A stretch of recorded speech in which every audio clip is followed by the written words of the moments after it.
As bird flu spreads, and again, this is not to be alarmist, veterinarians are warning that cats may be the most at risk. Fox 10's Lauren Clark separates the fear from the facts with what cat owners need to know. She joins us live now with more. Lauren.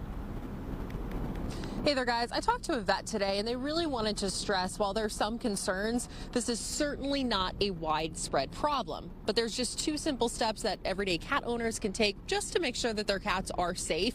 And that includes keeping cats inside and making sure you're not feeding your cats raw milk or raw meat.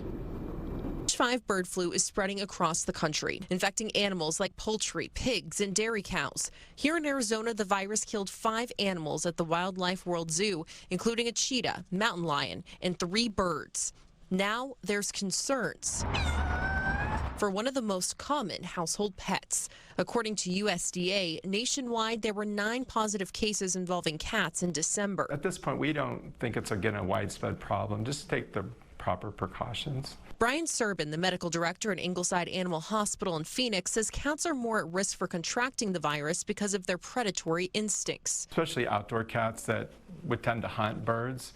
So the recommendation is to keep your cats indoors if possible. He says so far he nor any vet reporting to the Arizona Board of Veterinary Medicine have seen any infected cats. There hasn't been any reported cases in domestic cats and or dogs in the state of Arizona that we know of. But in California's LA County, several house cats tested positive after eating raw pet food products.